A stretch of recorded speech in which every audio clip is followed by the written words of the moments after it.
Are you wondering, what does labor pain feel like? In this video, we are going to talk about just that and how to cope with the transition phase of labor and all the signs to know what to expect.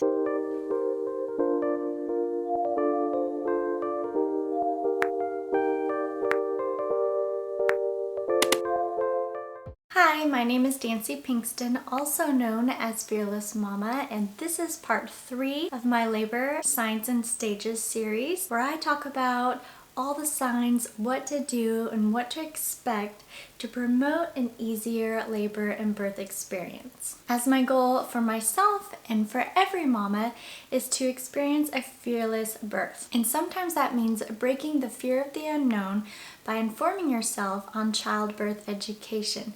So I am super excited to share this with you guys. With that being said, let's get started. So the transition phase is right after the active labor phase and is the last phase of the first stage of labor. It ends just before the second stage of labor, which is the pushing phase. The transition phase is by far the most challenging and most intense part of labor, although it is the shortest phase. Plus, there is a time distortion from all the body's natural endorphins, which definitely helps time pass more quickly. And these endorphins actually make it difficult for the mother to remember clearly right after birth. These contractions finish dilating the cervix, so baby is all ready for the second stage of labor and to then move down the birth canal. It is thought to be the mother's breaking point, the point where she transitions from woman to mother. The strong sensations might falter the mother's focus, so mindful breathing techniques and encouragement is required. During this phase, women usually go inward and are extremely vulnerable to suggestions at this time, which can definitely hinder the birth experience if poor advice is given. So let's talk about, what does labor pain feel like? Let me know in the comments down below what your biggest fear in birth is.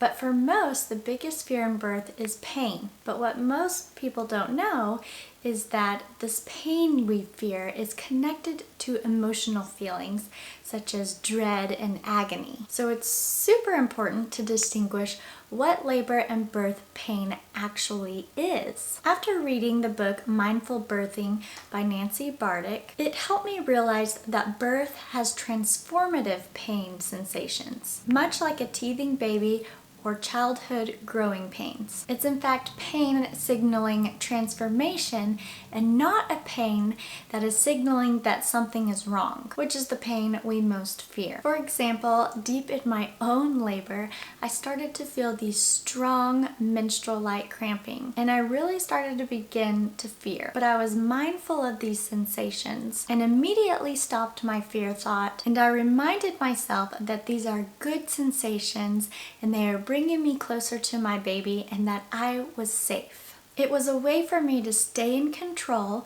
and stay in the present, but at the exact same time, embrace the sensations that were happening and being okay with the birthing sensations mindfully and letting it be. I would like to point out that whatever birth you choose, or whatever ends up being your birth experience, informing yourself on the physical aspects of labor and birth empowers you to know what can be normal and expected, and therefore eliminating so much fear. But first, we must rewire our thoughts about birth in order to birth fearlessly. And then we must learn how to change how we respond and how we will relate and experience the physical pains of labor differently. That way we can be with the sensations of labor as they are, knowing they are transformative and good. If you didn't know, there are 4 types of pain and 3 of them that we must overcome to fully understand pain as it pertains to labor and delivery. Number 1, there's transformative pain, safe pain that is signaling transformation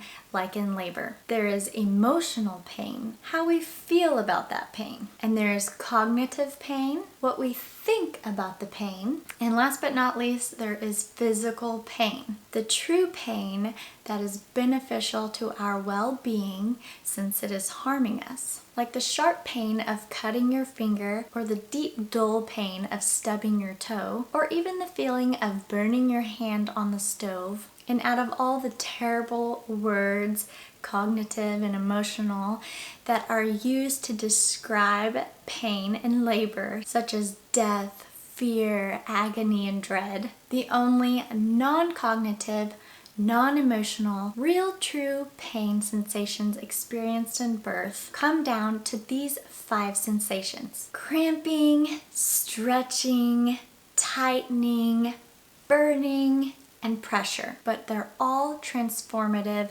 physical pain. And those don't sound so bad. You got this. Plus, if we stay present, stay mindful, and stay fearless, because of all the labor endorphins being produced, which are similar to the pain relieving effects of morphine and heroin, we experience a euphoric peace and rest in between each contraction. And you could totally handle that. Also, since labor pain is transformative pain and not the instinctual physical pain that we fear, it would be a good idea to probably name it something else, like labor sensations, to disassociate from the emotional and cognitive perception that we already have of pain. So I encourage you to call it and think of it as labor sensations throughout your pregnancy and labor, as a tool to reprogram your negative perceptions about birth and to eliminate fear. All right, now that we got that out of the way, let's go over the transition phase of labor signs to further delete the fear by knowing exactly what to expect. Contractions are 1 to 3 minutes apart, and they feel just like strong menstrual cramps, lasting 90 to 120 seconds each. Contractions increase when changing positions, and they may even double peak without break. Dilation is usually from 8 to 10 centimeters, like an orange growing to a bagel, and mom at this time typically can't find a comfortable position to make things lighter. But generally, this phase only lasts 30 minutes to 2 hours. And also, an undisturbed, unmedicated birth will usually have a hormonal time distortion that we talked about that will make things seem so much faster, and even for the birth partner. Some extra signs of the transition phase, which are all showing fast transformative changes, usually due to large hormonal shifts. You may have a hot, sweaty feeling, and a cold rag on your head and neck feels really nice at this time. My labor and delivery nurse knew right when to put it on, and it helped so much. You may experience cold and involuntary but painless shakiness, may experience nausea and vomiting, and I had a citrus, a minty essential oil spray that saved me at this point. You may experience heavy breathing, grogginess, or mental fog. It's common for your water to break at this time. You may be afraid to move. Mom is looking for a way out. Remember, this is her breaking point right now. And mom may be getting super discouraged at this time. So what to do to promote an easier transition phase? As mentioned before, mom usually goes really inward, and there's not usually talking at this time or exchanging of conversations. So it would be good to remind your birthing team, your birthing partner ahead of time to remind you of these things. A good reminder would be to slow down your breathing and to focus on one contraction at a time. Another great reminder or to do is to relax your body. Reminders to relax your pelvis, relax your jaw, because a tense jaw is a tensed pelvis. It's amazing how our bodies are all interconnected. But remember, the labor sensations are only in your abdomen, so there's no reason to cause tension in other parts of your body and waste energy. The way more beneficial to utilize that energy for strength elsewhere, like your uterus. Sometimes it is nice to tense your hands by holding someone's hand really tight to just kind of balance those sensations. This would be a good time to alert your birthing team in some way because they may need time to set up things, set up the room, but it's not time to push yet. At this time, mom may want to look for a resting position to already be ready for the pushing phase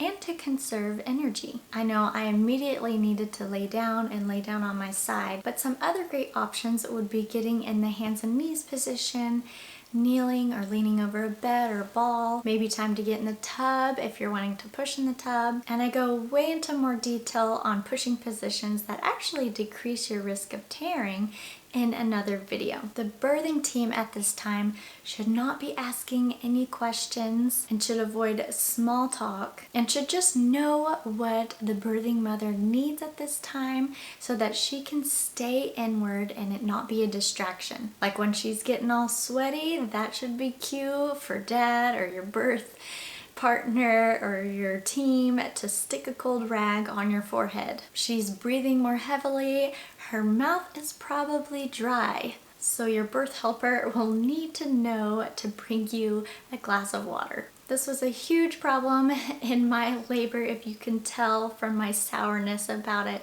I was so thirsty and no one was giving me a drink of water. So if you're having trouble coping with pain at this point, there are some suggestions I have for you. Stating your birth motto in your head is going to help immensely. Or you could have your birth partners or helpers read those affirmations or mottos out loud to you. Since the mom is needing tons of encouragement at this time, hearing those positive declarations about herself is going to keep her inspired and in control and in the present. It was so sweet.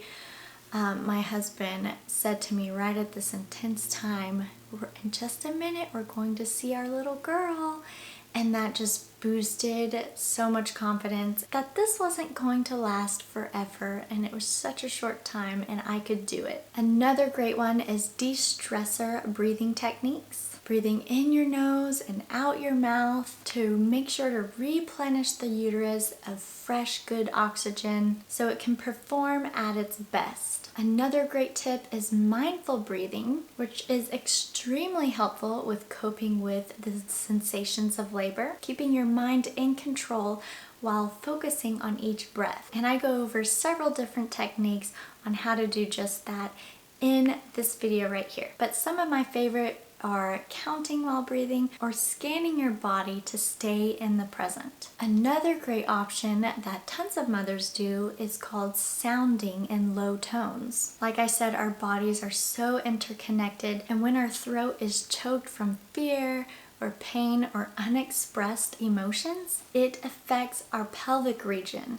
specifically the dilation of the cervix, potentially slowing labor. Keeping low sounding tones like oohs and ahs instead of high-pitched screams are super beneficial for staying relaxed. It is the most common sounds expressed during labor and can even signal to your care providers that you are relaxed and handling the sensations well. Or if you are yelling and screaming, this can be a sign to your care provider that you're holding tension probably somewhere else and probably needing extra coping skills and strategies to manage this phase. But a simple reminder to just use those low tones can make a super big impact. Pressure points and labor massages. Another great coping technique that provides relief and promotes those birthing hormones, which I would love to go over in another video. Make sure to check out the next stage of labor, the pushing phase, to know what to expect and what to do, such as how to push during labor and the best ways to avoid vaginal tearing. Well, that's all I have for you in this video. Thanks for watching and see you in the next video.